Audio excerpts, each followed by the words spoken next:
మీరు ప్రేమను ఈ విధంగా చూపించండి. వారు ప్రాణం పోయినా మిమ్మల్ని విడిచిపెట్టరు. మధ్య తరగతి మనిషి ఎలా ఉంటాడు అంటే, ఒకరిని చెయ్యి చాచి అడగలేడు. ఒకరు చెయ్యి చాపితే కాదనలేడు. కాదంటారా? ఈ భూమి మీద జీవితమే శాశ్వతం కానప్పుడు, జీవితంలో వచ్చే సమస్యలెంత? ఒక్కసారి మీరే ఆలోచించండి. ధైర్యంగా ఉండండి. మనిషి ఎంత మేధావి అయినా కూడా, మరుక్షణం ఏమి జరుగుతుందో తెలియని అజ్ఞాని మాత్రమే. చేద్దామా వద్దా? చేస్తే ఏమవుతుంది? ఎవరైనా ఏమైనా అనుకుంటారేమో అనే వందలాది అనుమానాల మధ్య ఉండిపోయే కంటే, ఏదో ఒకటి అవుతుంది. ఏం చేయాలి అనుకుంటున్నారో అదే చేయండి. ఒకవేళ నువ్వు అనుకున్న దాంట్లో గెలిస్తే ఆనందమొస్తుంది. ఒకవేళ ఓడిపోతే అనుభవం వస్తుంది. అదేనండి, ఎక్స్‌పీరియన్స్ వస్తుంది. అసలేమీ చెయ్యకుండా చెయ్యాలి, చెయ్యాలి అనుకుంటూ పోతే ఖాళీ చేతులు తప్ప ఏమీ మిగలవు నీకు.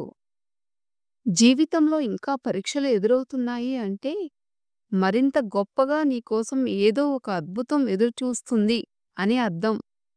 శక్తికి మించిన అడ్డంకులను దాటాల్సి వస్తుంది అంటే, నువ్వు మరింత బలవంతుడిగా తయారవుతావని అర్థం. ప్రతి ప్రయత్నం ఫలించాలన్నది నీ ఆశ కావచ్చు. కానీ ఫలించిన ప్రయత్నం నీకు తెలియకుండానే నీ నుండే మొదలవుతుంది. సమయం, సందర్భం, అలాగే శుభముహూర్తాలు అక్కరలేని ఒక్క క్షణం చాలు నీ ఊహలన్నీ నిజం కావడానికి.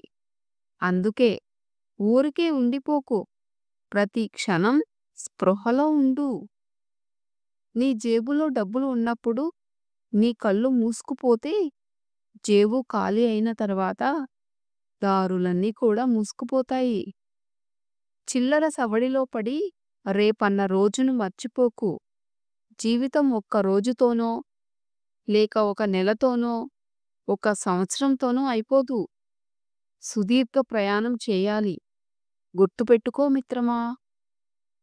జీవితం మనకు అన్నీ నేర్పిస్తుంది. కింద పడటం, దెబ్బతినటం అన్నీ అయినా, పడటం అంటే ఓడిపోవటం మాత్రం కాదు. దెబ్బతినటం అంటే అలాగే ఉండిపోవటం కాదు.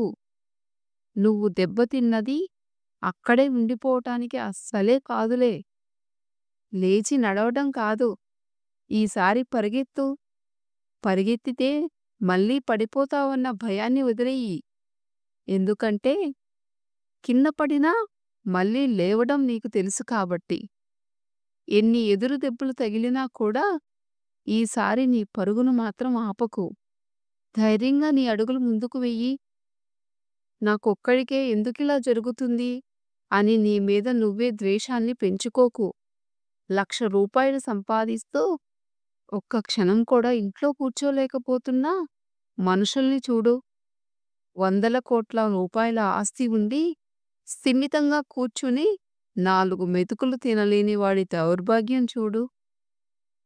ధనం అనే వ్యామోహంలో పడి బ్రతుకులేని దానికోసం ఏడుస్తూ కూర్చుని ఉన్న ఆనందాన్ని గుర్తించలేని మనుషులను చూడు. నీకేం తక్కువ? నెలకు ఇంత సంపాదిస్తున్నావు. నువ్వు నీ కుటుంబం, ఇంతకంటే ఏ ఆస్తి ఉండదు. హాయిగా ఉండు. నీకు రావాల్సింది నిన్ను వెతుక్కుంటూ వచ్చి తీరుతుంది, వడ్డీతో సహా. గుర్తుంచుకో మిత్రమా! మిత్రులారా, ఇది మరి ఈ వీడియో.